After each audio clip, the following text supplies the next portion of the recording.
Welcome to the On a Mission Mojo podcast, where I have the pleasure of interviewing impact-driven founders, entrepreneurs, authors, and business experts who are actively working to create a positive difference in our world. I'm your host, Lori Young, a branding specialist, certified master marketer, and a passionate advocate for brands that possess heart, soul, and an unwavering commitment to drive change for humanity. It takes grit, a visionary mindset, and an abundance of mojo to navigate this journey. And the stories I share will undoubtedly ignite your passion. If you're seeking an infusion of inspiration, motivation, and valuable insights to amplify your impact, let's dive right in.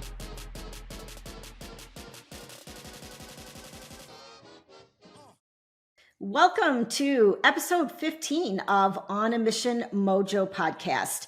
I am super excited for our guest today.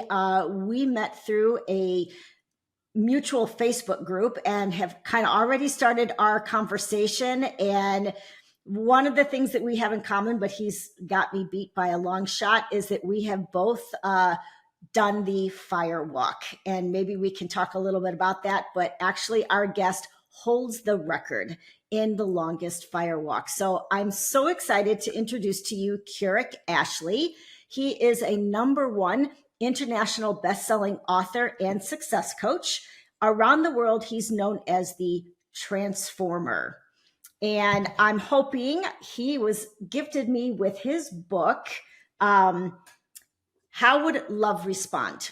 And I'm hoping that we have an opportunity to dive a little bit into that. But why don't we just start with maybe, Kurek, you just sharing a little bit about what you feel your mission is in the world. Oh, great being on your show, Lori. My mission is very clear. It's to create global abundance through love and empowerment. Okay.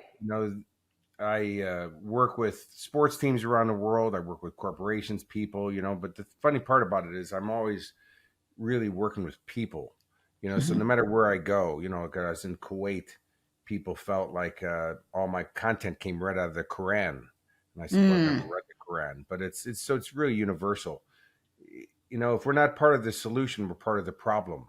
And so True. I've been very driven. I have youth programs that we're doing, all kinds of things. And it's just to give people the strategy. See, because my job is not to teach content, it's to facilitate real lasting change. And because of that, I'm not really caring about what tool I use as long as we get the result. Absolutely. So I know just a little bit about your story from just reading little things about you. Like, I am sure that there was a catalyst that brought you to where you are today and brought you to do the work that you do. Why don't you share with us just a little bit about your story?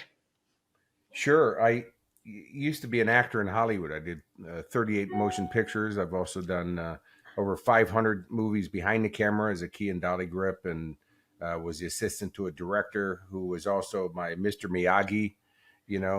His name's John Hersfeld, and John is Sylvester Stallone's best friend. They were roommates in college. So that's how I got to be friends with Sly for the last, since I was 18 years old. That's fun. John, he forced me to read Think and Grow Rich in 1980. I mean, forced me. Like, he would call me up every day from his office at the studios. What page are you on? And he'd yell at me if I wasn't doing my 20 pages a day. Right. But then in 1989, I just finished a movie called Lockup with Sylvester Stallone. And now I'm on my way to do Delta Force 2 with Chuck Norris. So being 27 years old, being a guy, working with two action hero icons, in one sequence, you're on top of the world. And when I showed up to the Philippines to do Delta Force, some of my best friends were on the show, which they didn't even know I was coming. So Mike Graham, my best friend, who was a key grip that I worked with behind the camera when I was back in the States, Don Marshall, the lighting director, Jeff Brewer, one of the stunt guys, and then we were filming, doing some hairy stunts in the helicopter all day long. And then we had one small little pickup shot to do where we had to go up 15 feet and shoot 2 lines of dialogue. And then I'm sitting in a chopper with the machine gun between my legs, and Mike's in there, camera's in there, and we hover about 2 feet, and the chopper the cameraman shifts the camera where I realize I'm not being photographed anymore. And I ask him, he goes, no, you can step out if you want. There was no real reason for me to step out besides make room for everybody else, because I would have made $400 extra for just staying on, as part of my pay package, But I decided I'll make room. Another door gunner stepped out, chopper went up, and then went over the edge of a mountain and had a mechanical malfunction, and we had a helicopter crash, and 5 of my friends died. Mike was on fire when I pulled him out of the wreck, and he died in my arms on the way to the hospital. He was 29 years old. Wow. So for the next 2.5 years, I had a gun in my mouth every night, a .357 Smith & Wesson pistol. I had 5.5 grams of cocaine in my nose every night. I was drinking booze and smoking cigarettes, and I wasn't partying. I was just trying to kill myself. Obviously, sure, yeah. Thank God I'm not a success at everything in life. And so once I woke up one morning, I woke up and I realized that your life is not really your own. There's people who love you and care about you, and you're dragging them down with you. And so I unscrewed a broom pole out of a broom, and I held it over my head like a samurai warrior, and I cut a line in the sand in my backyard in California. And I said, once I step over this line, I'm done. So I stepped over the line. I gave up cocaine. I gave up cigarettes. I gave up alcohol abuse. I gave all my guns away, not to just people wandering down the street. I gave them away to gun collector friends of mine, and it was a pivotal moment. And my life is a byproduct of that decision, that moment. Wow. So I know there was a time in your life where I think this was mentioned maybe in your book or somewhere, where you said that you were homeless in 2 places at one time. Yes. The company that brought it's funny. The company that brought me to Australia, lied to me and said that they sold children's educational products. What they actually sold was encyclopedias door to door. Oh gosh. 1997. So you can imagine, the internet's just coming in now. Right. Sydney and some of the big cities here had the internet, but the regional areas didn't yet. So it was like this thing, but still, it's 1997. Nobody really wants a full section of encyclopedias in their house anymore. It's not the 50s. Right. That was kind of gone are the days of World Book and Britannica, right? Was that the name of it? Britannica? Yeah. So this was Collier. So it was Collier. Okay. And so I took the company and made them successful again, but then they left me homeless, living in a sheep shearer shed down in a country town in New South Wales, which is a state here in Australia. So I was homeless in 2 countries at the same time because I couldn't even fly back to the States to be homeless. Wow. Because I went through, they never paid me, and they left me stranded here. And I went through all my savings to try to stay alive. And so that's when I decided that, let's make it back to Brisbane, where I knew a few people, because that's where I started my journey here. I had already done a bunch of speaking engagements in media when I was here, because it's just kind of what I do. Sure. And so I had a guy's card that saw me speak like 8 months earlier and said, if you ever want to produce one of your events, I'd love to do it. He had never done it before. He just was fascinated. Right. And so I called the guy up, and we decided to do an event just so I could make money to get out of here. And I started doing free events to promote the paid event. And at one of those free events, I said, who here remembers the person who stood on the 3rd box at the Olympics? Anybody rush out to buy your book thinking, oh, gee, how'd you get 3rd? And a girl stands up and she said, I was on the 3rd box at the Olympics. Oh, and I gosh. said, okay. Ma'am, I wasn't picking on you. I don't even know who you are. And she said, no, I'm pissed off because everything you said today was true. You take me to win the gold medals at the Sydney Olympics. And so for the next 2.5 years, I worked at the women's Australian Olympic beach volleyball team, and we beat the best team in the world, the Brazilians, and came home with the gold medals. Wow. So how did you go from being actor and, producing events, public speaker, to being like an international success coach? The funny, Lori, is, I wondered that myself, actually, because okay. The funny part is I've kind of always done it. When I quit Hollywood, I went to one of my high school reunions, and people said, I thought they'd be shocked because I was an actor since I was 12 years old. I lied about my Mm-hmm. age and got on stage in Chicago at Second City. And um, I thought You're they'd be from shocked. Chicago, right? Yes, ma'am. Yeah. Yes, I actually lived in Chicago for 27 years. My older son still lives there. I think I started read that acting in at your book. I was like, oh, he's from Chicago. Yeah, I started acting at Second City with George Wendt from Cheers and Jim Belushi and Okay. Pete Uh-huh. Benvenuti. They were all on stage there when I was at Second City. And so they said, Kurek, the funny thing is what you do now is what you've always done. You've done it in high school. You used to have little seminars in the hallway about following your goals and your dreams. And, you're always very helpful with people with that. And then I realized, Lori, that the reason I became an actor is I thought if I got famous, somebody would want to hear me speak. Okay. But when you play bad guys, nobody really wants to hear your story. And That's so true. I got typecast. And so I realized I was doing this roundabout way to get to my goal instead of just going straight for my goal. And so once I let go of the movie industry, my career went through the roof. It was like a slingshot. It's been a rocket ride, actually. Yeah. Isn't that funny how sometimes when you let go of something that is not meant for you, or is maybe it's just a door that needs to be closed, and you truly let it go, like that new opportunity that's more aligned with who you are just like takes off. Yes, we have to ask ourselves consistently, by the way. I mean, not every day, yet consistently is what am I, going to give and give up to have everything I want? See, because you have to give something, you have to plant seeds to get the crop, to get the harvest, but also you Sure. have to make room for it. We only have so much space. Otherwise, you have to maintenance all this stuff that you're doing because otherwise it's going to die in the vine anyways. So it'd be better just to let it go. By the way, I can always go back to Hollywood. The funny thing is I just got offered to be in another movie. Oh, did you? We're getting ready to produce my own TV show. And Oh, fun. the rest with the producer who did I, Robot with Will Smith. So the funny thing is Hollywood, all that stuff that we have never gets wasted. You use it somewhere Sure. else. Yes. It's just that I had to let go of it because I had a real dual focus, but also it's because I help people and live their dreams and produce crazy results. And then over here I'm playing bad guys in the movies and scaring the daylights out of people. It was really confrontational for people. And somebody asked me once, how can you do that when this is what you teach? And then as soon as I started to say something, they said, don't you say that's justification and it's a below the line thing? I'm like, oh man, checkmate on my own work. Right. And so I said, you're right.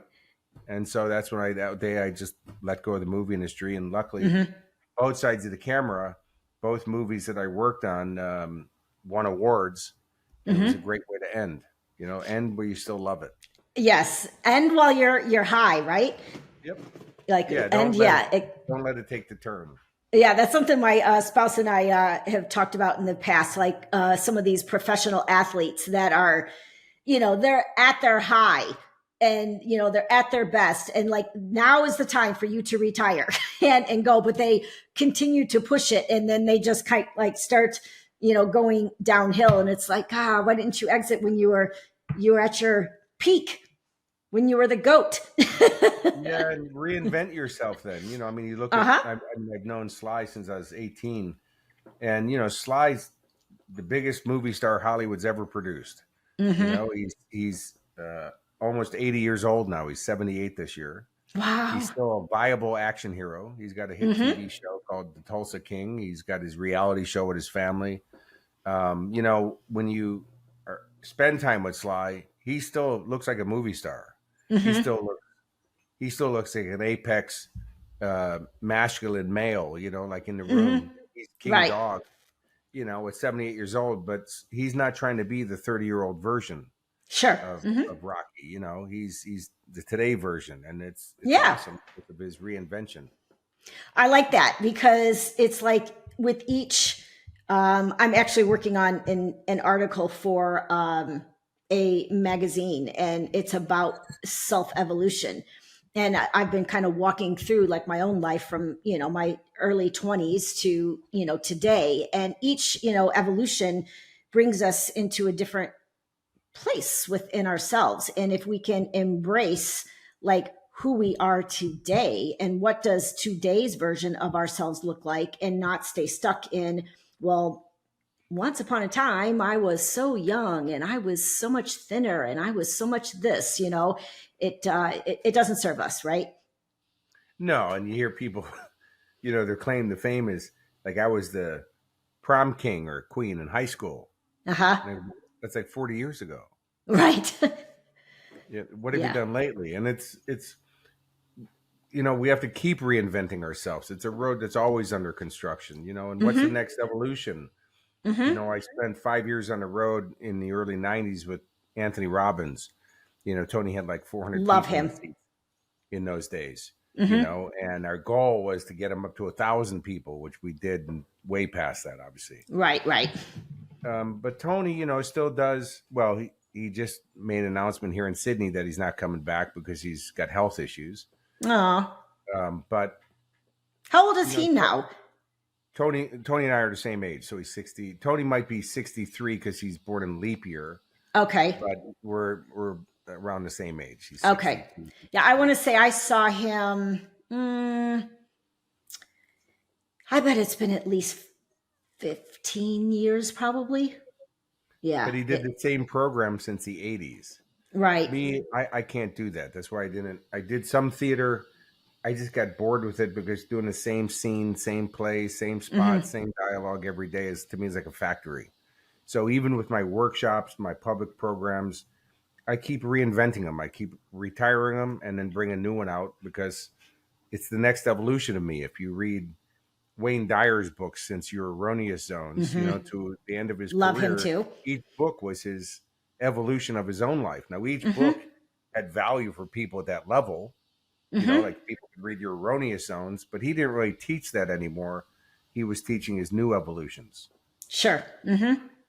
Which I loved. And I knew Wayne really well, and he was a great mentor and held me up one day at one of his own programs talking to me about, because I was really starting my speaking career. And he said, how is it that you're the guy who teaches spirituality, but you say, I'm not the money guy?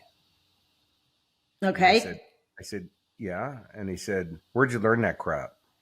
He said, by the way, money's not the root of all evil. Poverty is. Poverty causes problems, not wealth. Right. And he said, when you have money, by the way, you can do whatever you want to do with it, including help people. Sure. You got to stop teaching this crap. And I said, sir, I think they're announcing you on stage right now. And he just looked at me and he goes, what are they going to do? Start without me? I'm just talking to you right now. And I said, yes, sir. And then I bumped into him here in Brisbane years later. And he goes, obviously you got over that money hang up, Kurek. And I said, yes, sir. And he said, what are you doing here? And I said, I live here now. And he's like, man, you're everywhere. So, how did this book come to be? Yeah, the title wrote it. I was doing a coaching session, and because I use references from every different angle to loosen people's minds up so that you see everything saying the same thing: spiritual, motivational, inspirational, science, quotes, whatever that is, so that you go, wow, from all these different sources. And I was talking about that in Mary Magdalene's scriptures that were found in the Dead Sea Scrolls, she doesn't refer to Jesus as the Messiah. She calls him the love. The Bible says, if you do not know love, you do not know God, because God is love. By the way, I'm not religious. My mom was Jewish. My dad was Christian. I was just really confused. Okay. So love is the most powerful force in the universe. Well, your identity is the most powerful thought you can have. It's who you say you are. Well, imagine if you identified yourself as love, how would you respond to everything differently in life? Would you allow yourself to be abused? Would you allow yourself to be poor? Would you allow yourself to smoke cigarettes? Well, love doesn't respond that way. So sure. I was working with an audience in Melbourne, down in Victoria here in Australia. And a woman said she was in a relationship with a man married 25 years. He was abusive and she's now out. And I asked her, ma'am, I'm just curious. Did you ever date the man, or did you just marry him? And Mm-hmm. she said, no, I dated him. I said, was he abusive then? She said, yeah. And you still dated him? And she said, yeah. And I said, did you get engaged? And she said, yeah. Was he still abusive? And she said, yep. And I said, and you had 3 kids with him after getting married? She said, yep. She said, are you blaming me? And I said, no, ma'am. What I'm showing you is that your own self-love finally evolved, because that's when you walk away, because love doesn't tolerate. Mm-hmm. Right. And so, like, she was like, wow, that this wasn't going where I was going, but you got to take responsibility that you stood in there for 25 years.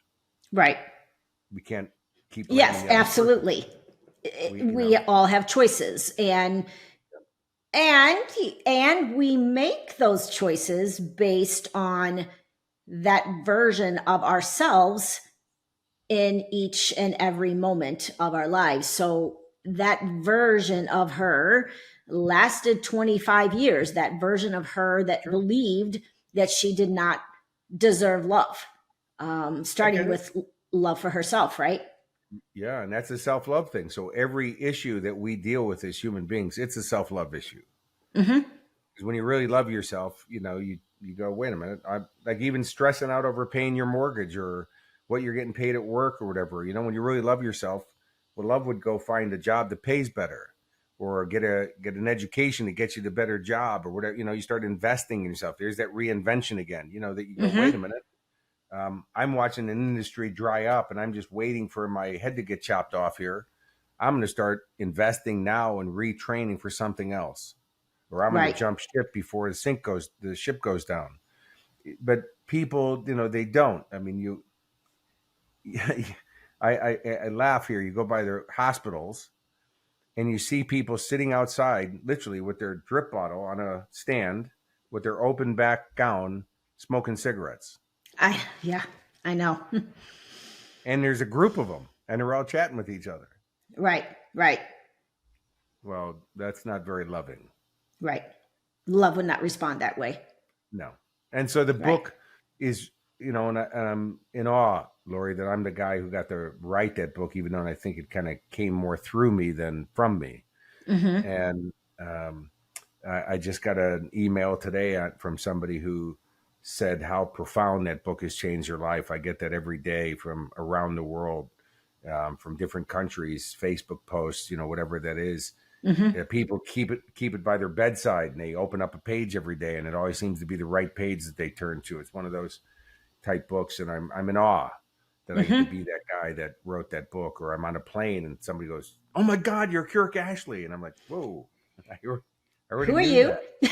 How do you Knew know that. me? Calm down. Thank you, and I love your book. Okay, I get it. But it's it never gets old. That's a You good know, feeling. It's a good feeling knowing that you are creating positive change in the world, that you're making an impact on humanity. To me, that's no better feeling, right? best job in the world. Yeah, absolutely. So you talked about in the beginning about you don't really like give content or give like tips or whatever. What you do is you create transformation. Yes, I Let's teach talk about, strategy. yeah, like let's talk about the transformation, because I'm working with basically mission driven individuals and organizations that are out there to create positive change for humanity. And I don't care who you are. When you are running a business, you are always going to be up against yourself, right? And Hmm. oftentimes, yes, there's a million external obstacles out there that we have to battle all the time, but there's probably just as many internal obstacles, in my opinion. Like, I feel like entrepreneurship is just as challenging as parenting was for me. Yes. Um, so let's talk about, just from a success standpoint, like, what are the transformations that you are helping people create in their lives when you work with them, and maybe what are the strategies that you use to help that success come alive? Sure. Well, I 2 years ago I helped a gentleman cure himself of Tourette syndrome. I've helped a Wow. woman harmonize herself from a schizophrenic with 7 diagnosed personalities into one harmonized human being. And 20 years later, she's still that person. People cure themselves of cancer. People have been, numerous parents who've been told it's impossible to have kids, all have children now. Taken numerous people around the world to number one in network marketing companies, different businesses, mom and pop businesses to $10 million in profit a year, like crazy results. Every sports team, every athlete I've worked with have all won Olympic gold medals, football teams, rowers, swimmers, golfers. I don't need to know the sport. Right. And so, transformation, if you look at the word ATION, means the experience of. So whenever you see that at the end of a word, it means the experience of. Trans means to go beyond. Form is what we have now. So it's the experience to go beyond what we have right now. And Okay. I don't have any judgment. My question is always, how can we make this better? And the first thing is that there's a formula, or that I've just kind of broken down. What is it, the difference between a successful person and an average person? Well, we all go through the same stuff. Everybody Right. does. Everybody went through COVID. Everybody went through, the global financial crisis. By the way, in 2008, it was so cool. We had to give it an acronym, the GFC. More Right. people have died from KFC than GFC, but people freaked out because of the market of the GFC. Right. So the key distinction is that successful people, number one, we learn how to manage how we think and feel differently. Because when you think and feel differently, you're going to create differently. Right. So during the global financial crisis, people were freaking out and selling their homes, trying to get out from under a mortgage and whatever. And successful people were buying them because they were cheaper that week. You know what I mean? So we're all going through the same stuff. But so the first thing we have to do is what we talked about earlier is you got to reinvent yourself. You can't be who you were. And Charles Darwin said it's not the strongest of the species that will survive, nor the most intelligent. It's the ones who are most able to adapt. Right? So we got to evolve, or you dissolve. You either grow or you decay. So because the law of polarity says if you're not going in one direction, by default, you're going in the other. True. And so to work on that. So the first thing I always do, no matter what, it's an athlete, it's a business leader. I've worked with Apple and Seagate and some of the biggest companies in the world. I always start with the personal development because you are your business. And one of the things, Lori, as you touched on already, is people don't tell you as an entrepreneur, it's a lonely ride first. You're sitting in front of the computer and you're pounding out the keys and you're doing this stuff and there's nobody to share with. And even when you do share it with people, they're like, yeah, good for you. Good for you. And they just don't get what you put into it. Right. Also, there's a dark side to success. As you start going from struggling to successful, a lot of the people that you thought your friends and family who cared about you all of a sudden are pissed off that you're not a victim anymore. Sure. Or that you're successful and you're successful and they're not, or you're not the same version of yourself that they're used to. And now they have to get used to a new version of you. But they don't want to. They'd rather they like you better when you're a victim because at least they felt better about their own lives. Sure. So the guy with the Tourette syndrome, I warned him. And sure, he said, no, Kurek, I'm really close to my family. And then he called me up and said, man, my cousins who I was so close to all of a sudden want to have anything to do with me because I don't have Tourette's anymore. Wow, that's crazy. And I said, I warned you. I told you it's the dark side. So the thing that I work with, again, it comes down to formula because I want what I teach to work for everybody, not somebody, not lucky people, not special people, not people with a special zodiac sign that nobody else has or a special chromosome, that it works for everybody. It's because it's based in physics and science. Okay. So if you think about the scientific formula of that, if you have the right mindset and you develop some new skill sets and you follow through on that, what can't you produce? What can't you have? You can pretty much have everything. And the way we're going to do that is through education, application of the education, and then follow through. And people say, well, why does follow through come twice? Well, because the fortune's always in the follow through because most people quit just before they were about to succeed. So it's that you got to, if you follow through. I wrote 2 other books before How Would Love Respond and never finished them. because I was babbling on paper. I didn't know how to structure my thoughts in those days. Mm-hmm. And nobody's ever read those books, even though I spent months and months and months on each of them, but never finished them. How Would Right. Love Respond? I wrote every day for 4 years until finally you put, doesn't really say the end, but you get it, you know. Mm-hmm. And then it gets published, and then you learn the marketing to get it sold.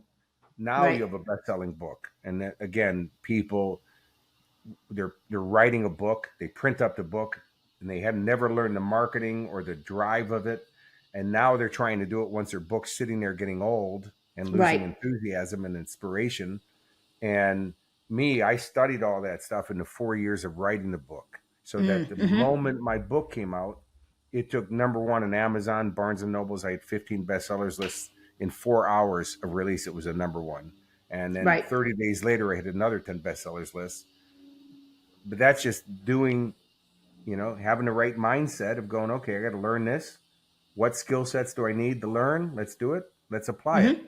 It sounds simple, and you and I both know that it's not always simple, right? There's internal obstacles that we come up against. Like, what would you say are like the most common like obstacles that people are facing that get in the way of them mastering these concepts? Well, a couple of things, Lori, and that is number one is they don't fill their tank up at the beginning of the day when they first get up. They Okay. jump right into work instead of work on yourself first. You are Mm-hmm. your business. So I get up, I meditate, I exercise. I get up at 4 in the morning every day, because every extra hour you're awake is an extra 40 and a half hours week, 40-hour weeks that you have every year. 9.5 40-hour weeks you have every year to live your life. We imagine if you applied those 9.5 40-hour weeks towards your development, what you'd have, Right. right? Mm-hmm. So I read my morning questions, my goals, my affirmations, things like that. I tune myself up first, Okay. because now you have that fortitude, that strength to cut through what happens in life. Also is ask for help. I was Mm. on stage here with Arnold Schwarzenegger in Sydney. I was the keynote that opened for him.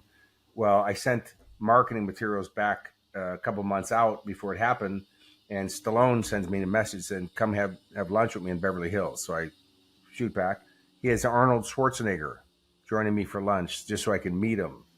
And Arnold said to me at the table, really nice man, unbelievably wonderful man. I watched his documentary series. It was pretty good. I liked it. What a man so present with you that it actually puts you off, that he's more concerned about, what you do and interested in you than telling you about himself. Really amazing Mm-hmm. man. Mm-hmm. And so he said to me, he said, "Look, Kurek, most people think I'm a self-made man, and there's nothing farther from the truth." He said, "I've had help every step of the way." And he said, "Only poor people don't get any help because they don't ask for it. They try to do it on their own." So Mm-hmm. that's the other thing is, network. If you're not networking, you're not working. Connect up with other entrepreneurs, other friends of yours, and tune up, because when you talk to each other and you're facing the same problems, it's not so Mm-hmm. bad, and when you talk to each other and you network, and network, by the way, isn't going to a breakfast where you eat greasy breakfast. You sit at a table with your own friends and you leave some cards on the table. That's not networking. Networking is the building and nurturing of relationships, and that's Mm-hmm. business. And Right. so we have to do that consistently. So it's so easy to get our nose down to the grindstone, grinding out every day, and forget that we should get ourselves out there and tune ourselves up. Mm-hmm. Take breaks during the day and take some nature walks. And people go, "Man, I don't have the time." You don't have time not to, because it's like saying, "I'm so busy flying my plane, I don't have time to put fuel in it." Right. Oh, I'm so guilty of that. Like I have the hardest time. Like just once I start working, I'm just like in a zone, and it's like I've been really forcing myself to just take a break. Like, okay, it's lunchtime. Go downstairs and eat your yogurt and your protein bar. And I'm like on the edge of my seat. Like, okay, let me just eat this really fast so I can get back upstairs. And I don't know what it is energetically about me, but I do have a really hard time like taking a battery out.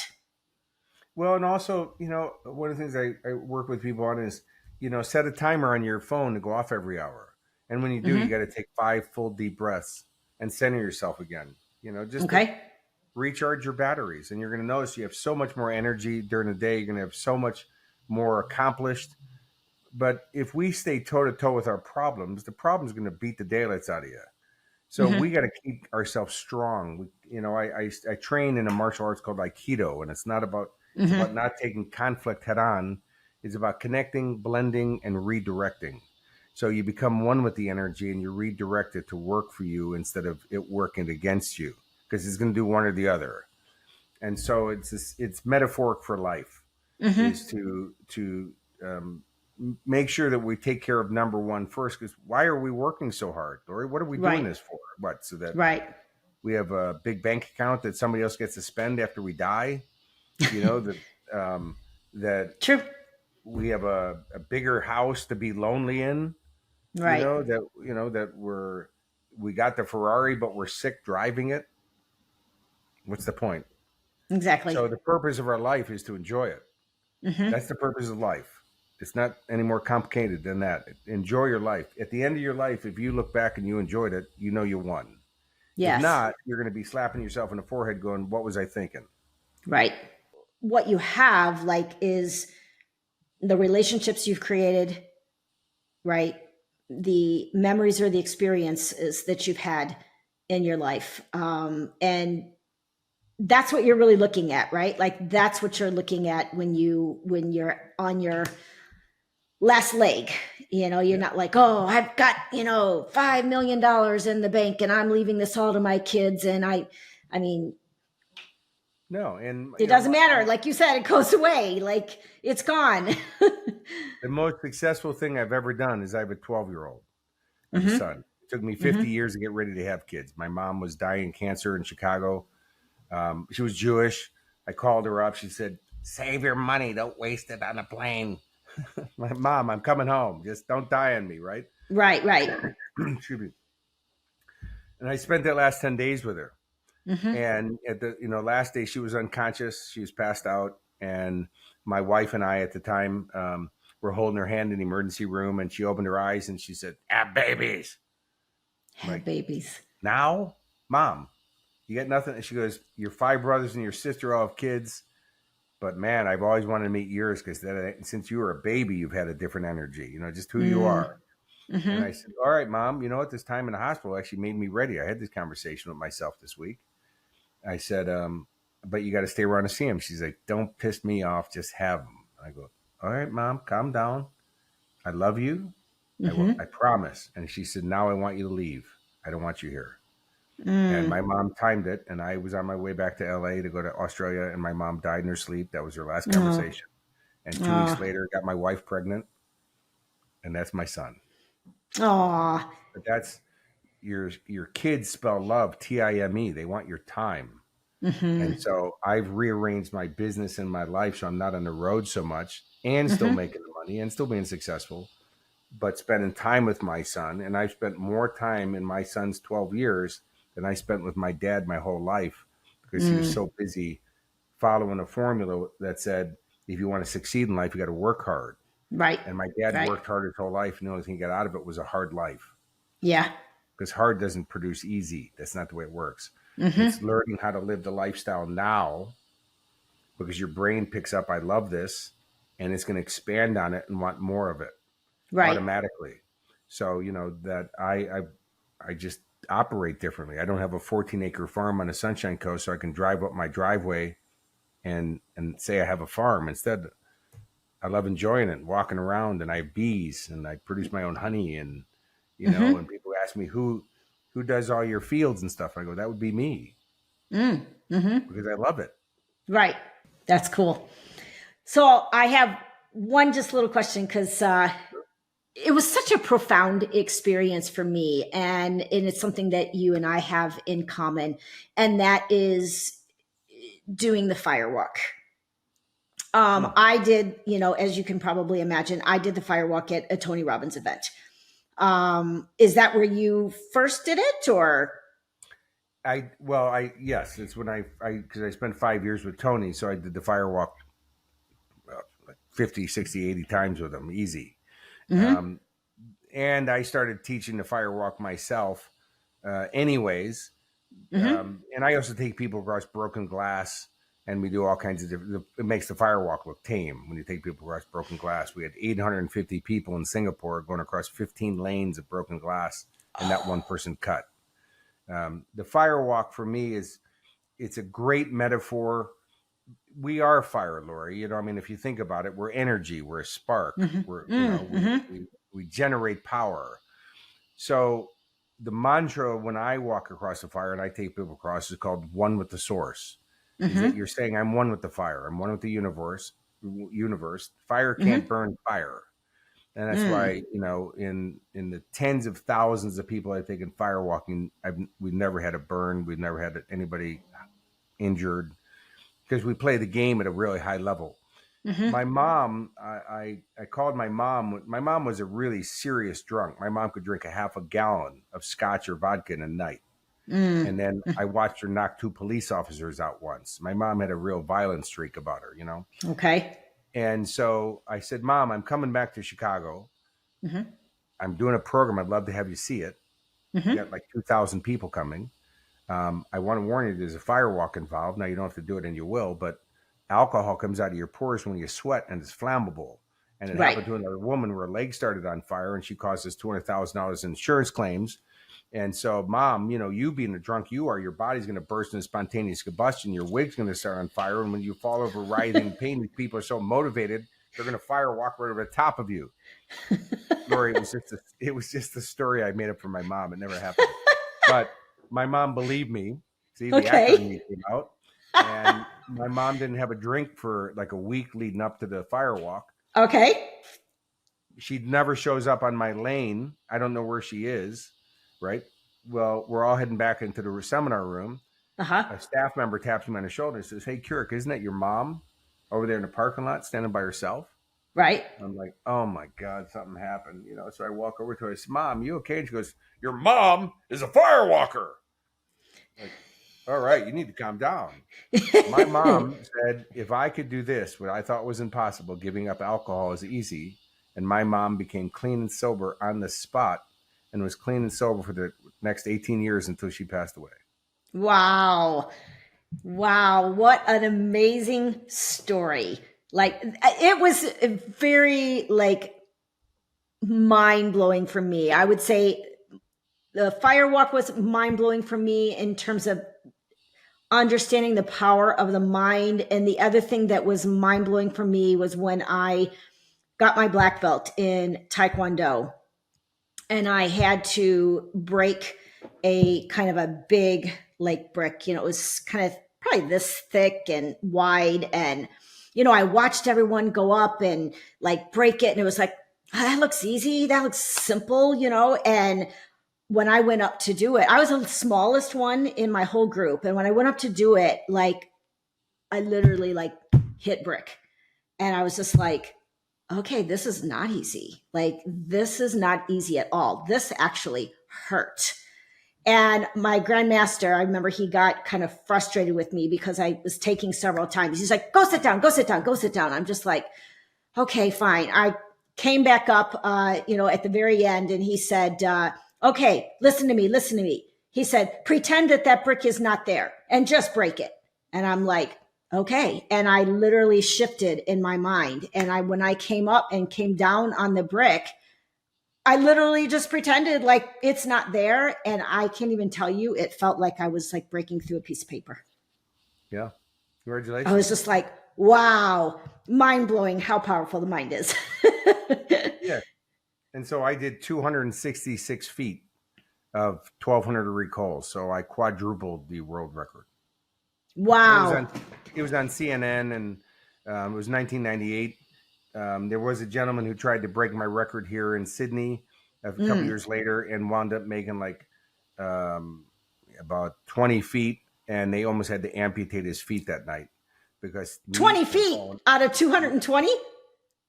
Well, I think Tony Robbins is only what, about 6 to 8 feet or something. Yes. Yeah. Yeah. So 220 feet. He got really badly burned. Maybe he got a little farther than that, but it wasn't far, because when you're losing your focus because the TV cameras are telling you when to go and what to do and the rest of the stuff. And he wasn't focused. And I saw, even before he started, I said, man, this guy's in deep trouble. And sure enough, he hurt himself really bad. Luckily, he recovered.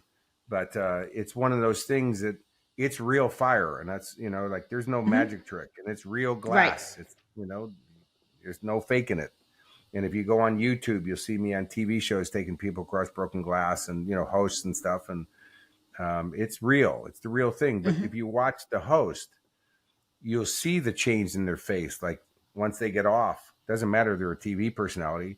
But what people don't understand is I always tell the station, before I'm on the show, I need time to work with those people so that this has a meaning to them. So it's not just a stunt. If it's just a stunt, somebody's going to get hurt. But if they really put their intention behind it and the meaning behind it, man, you want some great camera footage. Watch that reaction when they finish. And so I just took Gian Rooney, a gold Olympic swimmer, for a TV show, Firewalking. And man, she broke into tears afterwards. And right on camera saying, this is the most powerful thing I've ever done in my life. Yeah, it is, because you realize it's just such a profound lesson in just realizing how much control, like the mind, like how powerful the mind is. And if you can just remember that every single day and practice that and use that concept of just how powerful your mind is, you can be unstoppable, like you said. And it gives you that reference, Lori. That's exactly what I teach people in the program is now the firewalk. Don't put it on your job resume. You probably won't get the job. It looks like you're a freak. But it's a great reference, though, to always remind yourself daily, man, if I can do that, I can do this next thing. Because I was scared there.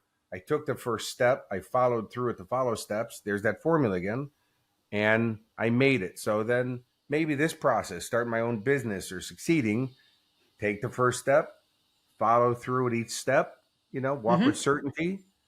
Boom, you're done. And all of a sudden you're that person. Right. So this has been a great, great, great conversation. I always like to end, talking about mojo, that super power, that super magical superpower that you have in the world. Like, what is your mojo and how do you maintain it on a regular basis? My mojo is really clear to me. I love people. I've always loved people. It's what drives me. Money doesn't inspire me. It never has. That's why I make it, because I don't chase it. Okay. People. I love watching people, the lights come back on. I love their inner child coming back alive, where they're all of a sudden, the blinders have been ripped off and they can see again. It's like right. A chicken when it's popping through the egg, thinking that inside the egg was the entire world. And then your head pops out and you're going, oh my goodness. Right. It's like brand new, and they're so excited. Look what's out here. So that's what drives me. And I remind myself, and luckily, I've been doing this so long that I get reminders regularly. People post stuff on Facebook or contact me, or, something that happens, that how I've helped them, how they're in a different place, how they still use the tools all these years later, all those things. So I have all those things. Watching my son, he's firewalked with me. When he was 8 years old, he did a full program with me and firewalked, and I love it. I still see him using the tools. And so that's what keeps driving me. And then it also keeps me working on myself, because you can't be a coach if you're not getting coached. It doesn't make any sense. If you can't teach personal development if you're not getting personally developed, because otherwise you're a fraud. And so I'm always working on myself, which drives me to fulfill my purpose, to create global abundance through love and empowerment. To really, because, if you look at what's going on in the world right now, Lori, if, it's a battle really between good and evil going on. They've separated us. Right. Yeah. When I say they, it could be conspiracy or it's a bunch of individuals, but the result is still the same. Sure. And so we can give in and say, oh my God, the world's going to hell in a handbasket and I got to deal with it. Or we can turn it around. But guess what? Somebody had to be the Martin Luther King. Somebody had to be the Gandhi. Somebody had to be Jesus. they probably didn't want the job either. And if you watch the documentary on Martin Luther King, that man was having severe anxiety attacks the whole time because they're threatening his family and his kids and his life. And what that man went through in that last speaking engagement in Memphis, he couldn't even show up because he was so under the weather from anxiety. Right. He was really going through bad anxiety attacks. He tells the promoters, I can't make it tonight. He winds up not showing up. They announce Mr. King won't be here today. He comes in the back door and says, I got to do what I got to do, because if I don't do it, nobody is. Right. That whole time you see him looking in the audience. He's looking for a gunman. He's already been warned what's going to happen. And he says, just so you understand, I've already created the movement and it's already underway and you can't stop me anymore. And the next day they shot him dead. But guess what? His movement's still going. Right. Exactly. Yep. And so, but he was a man. He was a person. Gandhi was a lawyer, probably the worst person in the world to represent spirituality and transformational change. But he realized, I have to reinvent myself. Right. So, not that I'm comparing myself up against Martin Luther King or Gandhi. I'm taking my own responsibility to stand in my position of influence and communication to make positive change on the planet, because I have a 12-year-old son that I can't leave him on the planet the way it's going. Right. So I'm going to change it. Absolutely. And hopefully be a model for him to possibly step in and continue that change. Well, he's the Neo. I'm just the Morpheus because of my haircut. So thank you so much, Kurek, for being on the show. I have totally enjoyed our conversation, and I hope to see you out there in the big internet world. Thank you, Will, and thank you. And anytime you want me back, Lori, I'd be honored. What an amazing show you got. So okay, thank you. I'll send it out to everybody I know as well. Okay, thank you so much. Thanks, Lori. That's a wrap on today's episode. Thank you for tuning in to the On a Mission Mojo podcast. Ready to dive into more incredible stories of people on a mission? Next week, I'll return with a fresh episode to ignite your passion for creating a better world. If you loved what you heard, be sure to subscribe, leave a glowing review, and spread the word to all your friends. Head over to onamissionbrands.com for more great episodes. Remember, the world needs your mojo, so go out there and let your brilliance shine.